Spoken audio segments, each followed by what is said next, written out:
In this video, we're going to explore how you can use if statements, or better known as conditions, in JavaScript. And this is a real JavaScript tutorial for beginners. So what is a if statement or what is a condition?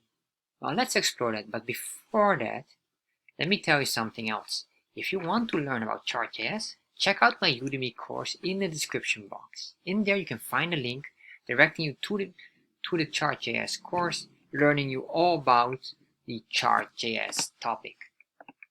Alright, so let's start and explore here with the JavaScript tutorial on if statements. So if statement is a very straightforward option and very common in PHP. If you've learned that, you probably are very familiar with if statements. And JavaScript have their own version of if statements. And basically an if statement is a condition, meaning is something true, yes or no? If yes, do this. If no, do that, or don't do anything at all.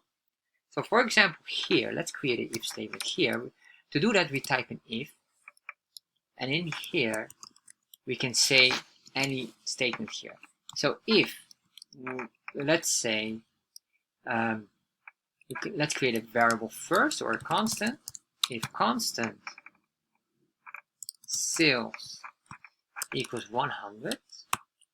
Alright, so this is the constant sales is 100. So we say here now, if sales is bigger than 100, we can say here, what will we do? So if this is true or equal to 100, yes, so if this is true, so if it's bigger than 100 or equal to 100, we can say here, target hit.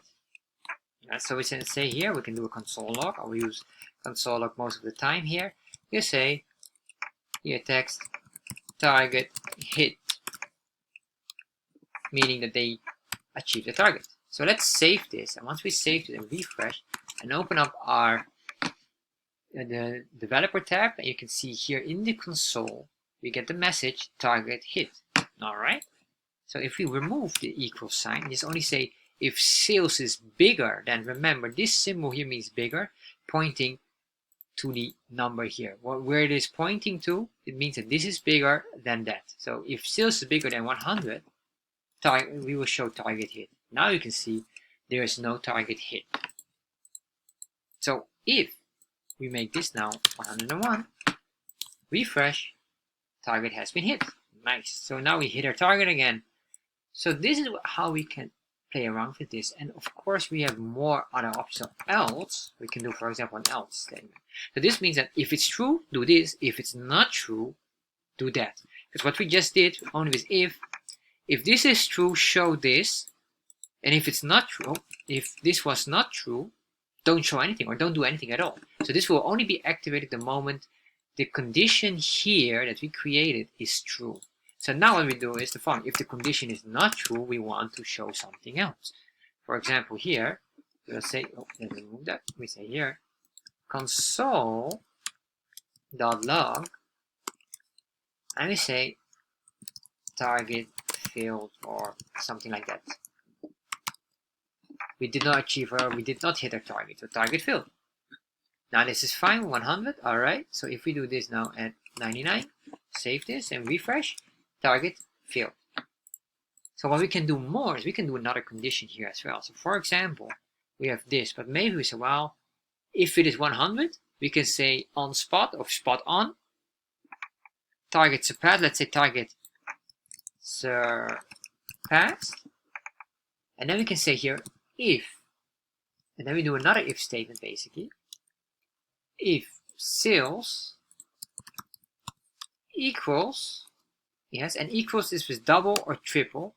If you do triple equal symbols, it means it's strict. If you do double, then it is not that strict, which is fine as well in this case. For example, if we say equal 100, yes, then this would be fine because it will search for the value here. But if this would be if you do it like this, this will be accepted as well because it still sees the same. But if you would do here triple equals, means it will be strict. Then it says, well, this is not identical to whatever here above. The reason why is very simple. This is a string and that's a number, so that is not identical by that means. So let's do it like this. On the strict is always better than non-strict because it's more efficient, plus it will check really if it works. Sometimes you might have issues with not that strict. If you do this one, you might discover it will allow it even though it should not. So this will be a security for yourself. All right, so we say your sales equals strict 100.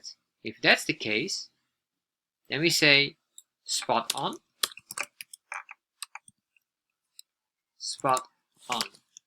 and then what we do is we do then the else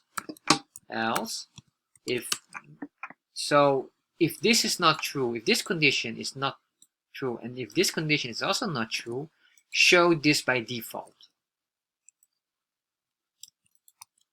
Yeah, so say here, or you can do here, sorry, you missed the sales target. All right, so we can see now, so according to our situation here, we have sales of 99 points or $99. Right now you can see here sales, if above 100 we have target surpass. If the sales is exactly flat 100, it is spot on. However, below 100 or anything else, in our case here below, because everything above is target surpass, we have here, sorry, the sales target has been missed.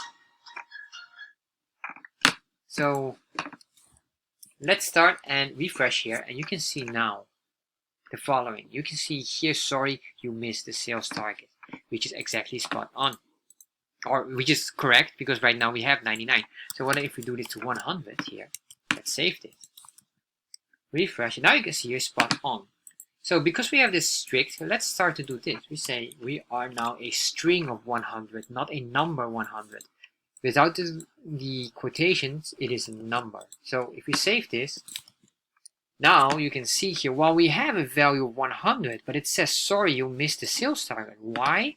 Because of strict equals strict. So let's do not strict, so equals 100. So this will be accepted. So if we refresh now, you can see now it becomes spot on as well, because it accepts anything. If the value within here, if it's a string 100 or number 100, it will be accepted. So this is how we use all of these items here. So if you have questions regarding to this, put them in the comment section below. And if you like these kind of videos, just subscribe to my channel.